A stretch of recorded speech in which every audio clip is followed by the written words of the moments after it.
KKSM AM 1320 Palomar College Radio. This is Zeb Navarro with a special Zoom interview with three amazing people from the Palomar College Performing Arts Department. We have Michael Muffson, Chelsea Marsh, and Molly Faulkner with us. And today we're going to talk about A Wrinkle in Time, the very classic book. If you've either read the book or seen the movie, guess what? Here's an amazing adaptation coming your way, courtesy of Palomar College's Performing Arts Department. So I'm going to start with you, Michael. What can we expect with A Wrinkle in Time? And can you tell us a little bit more about it? How's it going to be performed via Zoom? What can we expect from it? Well, I think audiences can expect to be drawn into a 50-minute adventure that's going to take you through space and time with some great hybrid camera, live acting, and special effects and live music that'll be played as accompaniment, and just a really exciting story that centers around a young teenage woman and sort of a coming of age story as she learns to trust herself and have confidence in herself and take the initiative to be the hero, which I think, for a lot of young women is a very inspiring story. And especially it's true for Women's History Month, and we just had International Women's Day on the 8th. So it's a very timely and a timeless as well play that you're producing. And for those of you who don't know, this is your second play done via Zoom. You had the Christmas Carol, the Zoom-tastical Christmas Carol, which if anybody saw, it was simply amazing because you mixed old technology, such as the puppets. You had puppets in the Christmas Carol with new technology like snap filters to become the various ghosts of Christmas present. Are you going to employ similar techniques with A Wrinkle in Time with this one? Well, first I want to correct you and just let you know this is our fifth Zoom-tastical theater production. We just launched right off the bat last spring and had two original productions as our final project last spring, and then we had two in the fall. Too Much Memory, which was an adaptation of a retranslation of Sophocles' Antigone, and then A Christmas Carol, and now A Wrinkle in Time. So we're getting pretty good, and each new production pushes the boundaries in a slightly different way. In this show, we are employing, I think, some old technology. One of the elements. So one thing that makes this script adaptation different from the others is that it is really written for a live theater ensemble to be staged with an ensemble live on stage. So translating that ensemble aesthetic and feeling into Zoom, quite challenging. And one of the things that Molly and I came up with in our first meeting together was to give the three ensemble members who play various roles and some abstract things as well as concrete characters, a kinetic sculpture to use for their background. So rather than relying on like CGI digital effects, which we have plenty of in the show as well, they each have a kinetic sculpture in their background, which is on a green frame. So the frame that holds it all disappears into the green screen background, but these live elements of props that we're calling jellyfish and sound elements, chimes, and some hanging spheres and things like that, all in this kinetic sculpture that get used and manipulated in real time. And that's kind of similar to how we used puppets in A Christmas Carol. That's amazing. I can't wait to see the kinetic sculptures in this play. Molly, I want to talk to you a little bit because there's also dancing. Am I understanding this? Is there going to be some dancing in this play? Not dancing per se, but a lot of movement.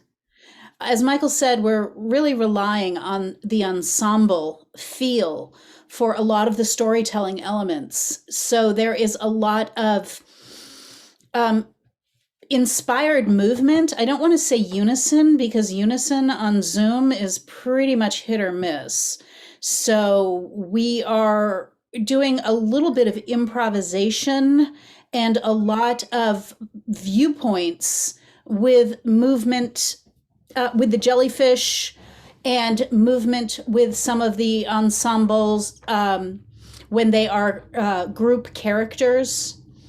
So, yeah, I'm not going to call it dance, but I am going to call it some fairly inspired movement.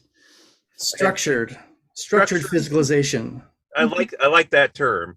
And as the choreographer of this show, Molly, what did you love most about creating the choreography for this show? It is unlike anything I have ever done before. It is very, there's, because we're on video, that's a completely different animal for movement. So that was a lot of fun. And I have always enjoyed the collaborative spirit with Michael. And he is a very physical actor. So he and I bounce ideas off each other. And I love working with actors. Actors ask wonderful questions about why they're doing what they're doing, and it makes me really interrogate why I'm doing what I'm doing. Wonderful. And of course, along with choreography, there is costuming as well as some visual effects. Greg just joined in as well. Chelsea, you are the costume design for this play. What were some of the challenges in creating some of the costumes for this adaptation of A Wrinkle in Time? Sorry, my dog thinks she hears something and is barking. So if you hear her in the background, Oh there's no, nothing it's here. fine. If your dog Okay. barks, my dog barks, and then everybody's dogs bark. So Well, here she comes. She's investigating. You're fine. Okay, so some of the challenges that get discovered when you're working with green screen, which I'd never worked with before, are it also will pick up shades of yellow. So one of the major challenges for this particular production is avoiding greens of any kind and yellow of any kind.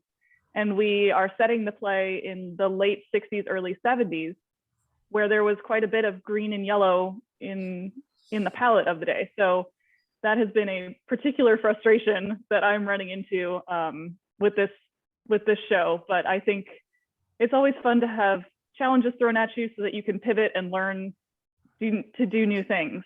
So I believe that answers your question. oh yes, it does. And do you have students working with you on creating and designing and No. making the costume? So it's all you. It is, yeah. Like this show, for the most part, has been all me. I did have somebody else make a couple of the costumes for the ensemble, but because of COVID, we're not allowed to work with other people in the same space. So what I can do and how we had these costumes made is I cut everything out, packaged it up, left it in our workspace, and then a woman I work with, Jane, she does the same thing that I do. Came in, got those things, took them home, built them, brought them back, and then I could have them. So another major challenge is not having the resource of students working with or someone to bounce ideas off of. I find it very challenging to design in a vacuum, which is obviously why I work with people on stuff. But just in that day-to-day minutia of second guessing or coming into a problem that I don't have somebody to bounce that off of immediately is another challenge of particularly Zoom COVID stuff. Thank you. Chelsea, could you say a little bit about just taking the costume measurements? Oh, yeah, how are you able to take the measurements? Okay, so the actors and dancers have to be told a couple of days in advance, usually it's the week before, that we're going to do measurements. So myself or Jane will pop into the Zoom call. We're thrown in a breakout room with the actor and a friend that they live with or a person they live with, and a soft measuring tape, not one that a builder might use. So then I have to ask them things, show them how to do it. They do it. They tell me. It takes a lot more time, and you just have to trust that the people reading the measuring tape are giving you the accurate dimensions of the person so that you can then work from that and build something from scratch if you have to, draft out a whole new pattern and or make pattern adjustments to stuff and trust that it'll fit. That's amazing. And you could see all these wonderful costumes. A Wrinkle in Time. If you're just joining us, we are joined with wonderful faculty and staff from the Palomar Performing Arts Department here at Palomar College. PalomarPerforms.com is where you can find some more information, including how you can buy tickets and showtimes for A Wrinkle in Time. And part of this Zoom Wrinkle in Time adaptation is the special effects. And we also have Greg Klamt, who is the media guru, the specialist, the special effects guy. Greg, thank you for joining us. How are you, sir? I am so glad to be here. Finally, I'm sorry for joining late. Had some technical issues. Oh, no problem. We're just happy.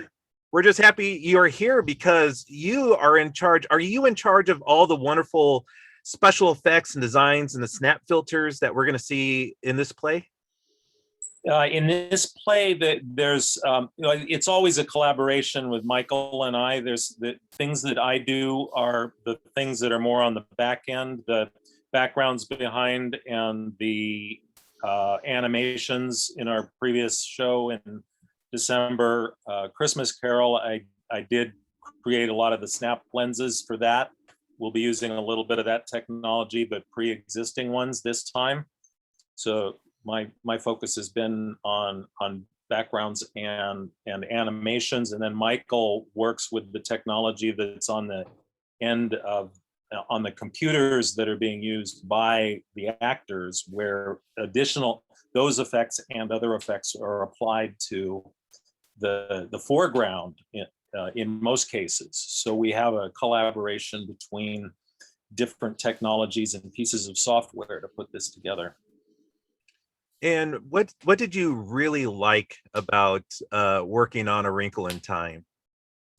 Well, I've been wanting to work in theater for 40 years, and I've had some opportunities in the past, and this is my fourth collaboration with Palomar. And each show has its own challenges, and the challenges of working in a medium like this, where you can't be together, where your actors and their process is so different, and our process is so different, and we have to think. We're stitching together 9 frames, and instead of one stage, we have 9 stages, and they're changing all the time during the production. And I love challenges like that. Even though sometimes it can get a little overbearing, but to be able to be involved in something like this has been a real thrill to watch the process of the actors, this tech crew, all of these wonderful people here, and how these pieces come together in what is almost an impossible situation if you look at what normally happens on Zoom. Mm-hmm. That's exciting for me. And with this adaptation, is there a creation that you're most proud of or that you enjoyed working on most? I'm clarify that. Oh, like in the Christmas Carol, there was some snap filters of ghosts, and you also created like Scrooge's room. Was there any like specific filter or set design that you really liked the most, that you had the most fun working with?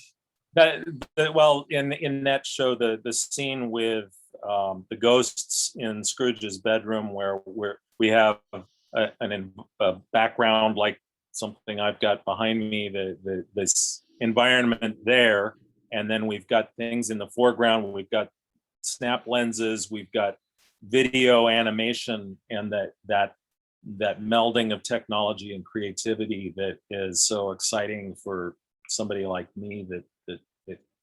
It's when that works, and it didn't always work as we wanted, but what it did work, and it came together, and to see that, it's very exciting. I'll just pipe in here and say, I can't speak for Greg, but one of the most exciting things are the tessering videos, the backgrounds, the motion backgrounds, when the when the characters are tessering between planets. Mhm. Is I just look at what Greg has done is he's created like in the course of a 2.5 minute video, like 13 different variations on tessering and space and time folding. And we still have a process to go through those. That's kind of the next thing on my list, in fact, to go through those and decide which segments to put together for. There's 3 tessering events in the show, but the effects that he came up with for that are just like gorgeous, beautiful, exciting. And I imagine that he had a lot of fun making those. That's my favorite part of what I've created for this production. That's animation has always been a real passion for me, and to be able to put something together like that that works and helps support this story, it's really fun. And once again, if you're just joining us, we are talking with the wonderful faculty and staff at the Palomar College Performing Arts Department. No longer is Zoom just very boring, one-dimensional. Michael, Muffson, Molly, Chelsea, Greg have taken Zoom and are going to make it a multi-dimensional theatrical experience. There's kinetic sculptures, choreography. Michael, your background is just amazing. Is that one of the special effects that we're going to see on the Wrinkle in Time there? So this is the composite that Greg has made for the tessering. And I wish I had that as my Zoom background on meetings sometimes. I think it'd be a little bit more fun for people during staff meetings. Palomar Performs is where you could find PalomarPerforms.com is where you could find some more information on A Wrinkle in Time. Performances start on Friday, March 19th and go all the way until March 21st. You can buy your tickets at PalomarPerforms.com, and the show is going to be available via Zoom. It's really great to see the collaborative effort between all these different aspects of theater.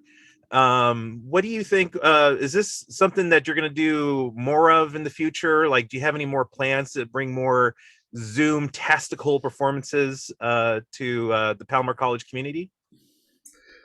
Well, as long as we're quarantined at home, and as long as the campus is closed, and as long as there's restrictions on people gathering for events together in a space, we're going to be creating Zoom tastical theater for sure. And that's going to be the last thing, even when everyone's vaccinated and things are getting back to normal. The very last thing that's going to be allowed will be people coming together into theater spaces for live events. So who knows how long it's going to be, but I think your question might also allude to, after the pandemic is all over, have we discovered a new storytelling medium in Zoom that might have a life beyond the pandemic? And I think that question is still up in the air, to be honest. Well, yes, we've discovered a new storytelling medium, and I think that what we've been able to do on Zoom is fantastical, or Zoom-tastical. And just the creativity that we've had to employ, the creative problem solving, which is one of our institutional learning outcomes at Palomar College, is teaching everybody creative problem solving, right? So that's been a great aspect of this. But I do also think that a lot of it depends on what students are interested in doing. And I think when we go back to really being able to make live theater, I don't know if there's going to be students who want to create this way, but we'll see. I could imagine that once a year we do some kind of a Zoom-tastical performance that has the capacity to reach beyond the limits of our geographical location. That's one of the big silver linings of Zoom-tastical theater, is for previous shows we've had people tuning in all the way from Russia and Japan to watch our live performances. That is amazing. And what's really what I found was very interesting last year when we all shut down was when we all had to go under lockdown. What was the first thing we all did? Was we turned to the arts. We turned to books, and we turned to videos and Netflix and movies and concert videos and YouTube videos of live performances. And and we really do need to support the arts. So please come out, support the Palomar College Performing Arts Department. Visit palomarperforms.com to get your tickets to A Wrinkle in Time. I will be there. You don't want to miss this. They've got great costumes, courtesy of Chelsea Marsh. They got great visual effects, courtesy of Greg Klamt. Great choreography with kinetic sculptures, courtesy of Molly Faulkner. And of course, the man directing an adaptation of this wonderful, wonderful thing, Michael Muffson. I really have to applaud the Performing Arts Department. You are all innovative thinkers and creative minds, and I'm very jealous of you because this is completely amazing what your department has been able to do in this pandemic. You have been able to keep performing arts alive, whether it's music, dance, theater. We're able to still connect with the arts and the performing arts. And I like to personally applaud all of you and thank you all for joining us today. Again, go to palomarperforms.com to learn more, not just about A Wrinkle in Time, but also the Palomar College Performing Arts Department. Michael, Chelsea, Molly, Greg, thank you all for joining us. Is there any last words any of you would like to say? I would just like to say that the students have embraced this technology in a way that is so inspiring for me as a faculty member. And I think that the students are the lifeblood of our performing arts department. Yeah, I'd like to shout out to the students too, because this is when you go in to make a decision to go into a creative path, you have a certain idea laid out for this is how it's going to be. But every show, even in the best of situations, turns out a little different, and that this is a lot different. And the way these students are embracing it it's wonderful to watch how everybody takes this and figures it out and commits to it and jumps in and does the very best they possibly can. It's good to be part of. And I've been really amazed by how well the students are able to adapt to playing these scenes and these situations with partners that are not in the same space, and yet still it has such a feeling of life to it, such a feeling of these events happening in the moment.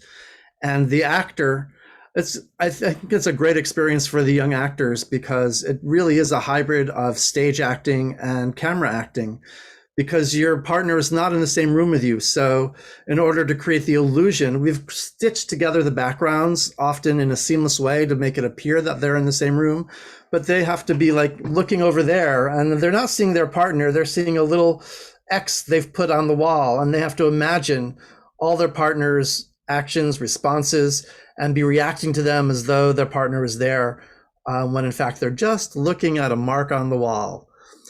So that's been really inspiring to me, their resilience and adaptability and creativity. I would like to add also that the creative teams are also ridiculously good at like, oh, this isn't going to work, so we all have to pivot this thing real quick, and everybody like, yes, we will all pivot the same way so that we can all have this great cohesive production.